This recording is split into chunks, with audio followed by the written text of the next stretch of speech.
Well, it's now 20 years since the death of Diana Dors, so what impact did she have on the nation's cultural life? Damon Wise is editor of Empire magazine and author of Come By Sunday, The Ruined Life of Diana Dors. Josephine is from the British Film Institute. She's the organiser of the NFT's Diana Dors season. What sets Yield to the Night apart from her other work, Josephine? Well, it was the first time that she'd appeared on screen with no makeup, with her hair in a mess, as she's in her prison cell awaiting execution.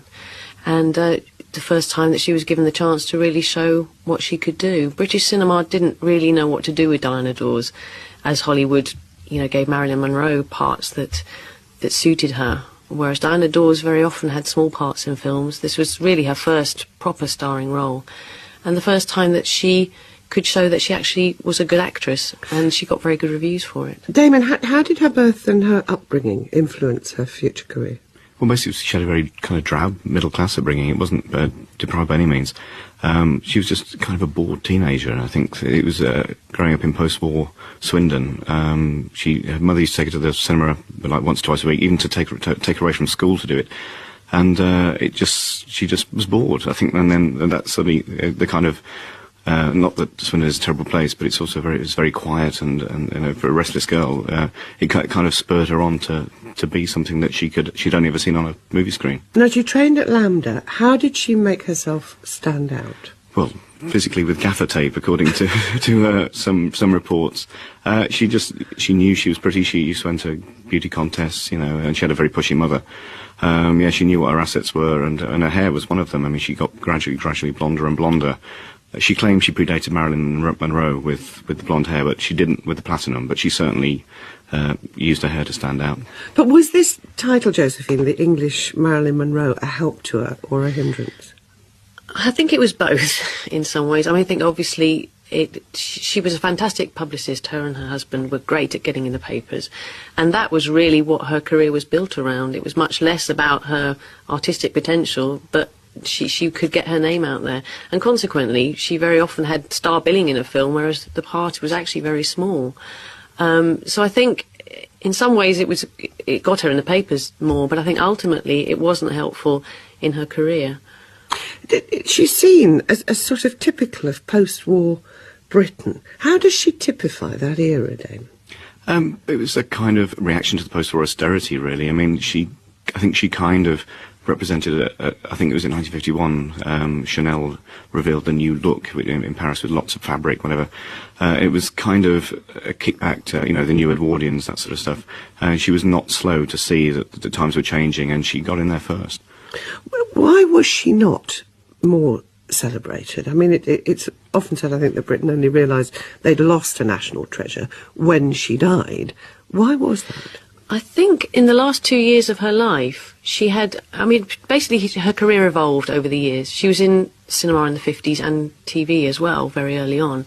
And then her career hit a dip. She did Cabaret in the 60s. And then she had a fantastic theatrical success in the late 60s and 70s. She was in Oedipus at Chichester. I mean, she did very well. Then again, she had, in the 70s and 80s, she almost had another career where she did a lot more television. And the last 2 years, she was TVAM's she did a dieting spot. And she also started being an agony aunt on TV. So I think people realised, she was a celebrity in the true sense of the word. And I think people really warmed to her because she was a very open, honest person. I think she was much loved. She never hit it in Hollywood, did she? Why did she fail there? It was all one heated night in 1956. She had a party, maybe 57, I can't remember the exact date. There was a party hosted in her honour, and somebody pushed her in as a publicity stunt, and her then husband, Dennis Hamilton, kind of overreacted and beat up the photographer who'd pushed her in. Now, this was kind of seized on by the tabloids. There was a famous headline in the National Enquirer that said, "Go home, Diana, and take Mr. Dors with you."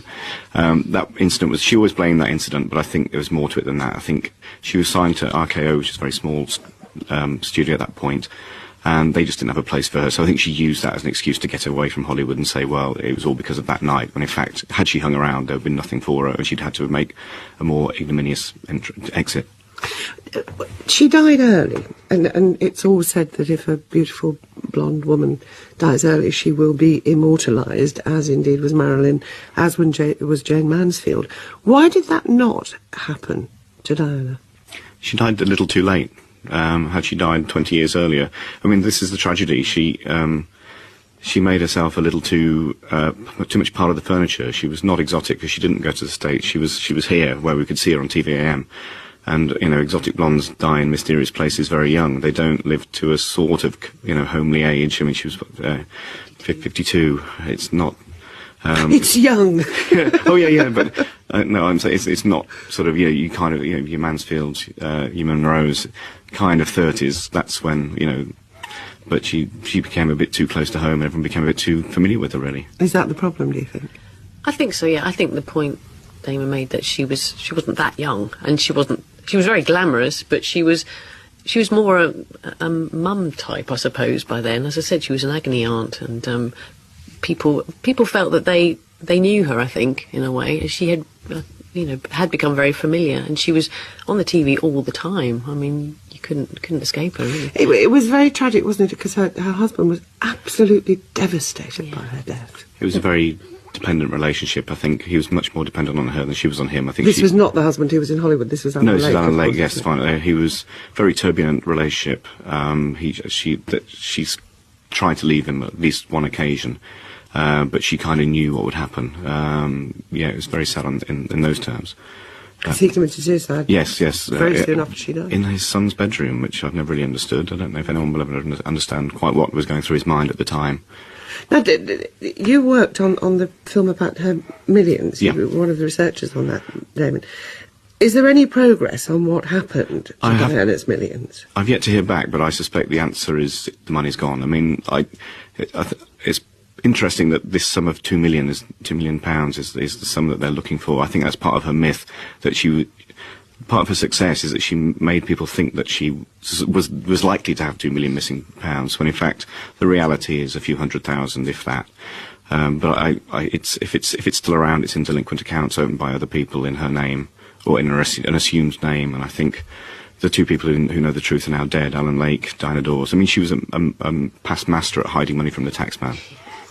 Well, Damon Wise and Josephine Botting, thank you very much indeed for being with us.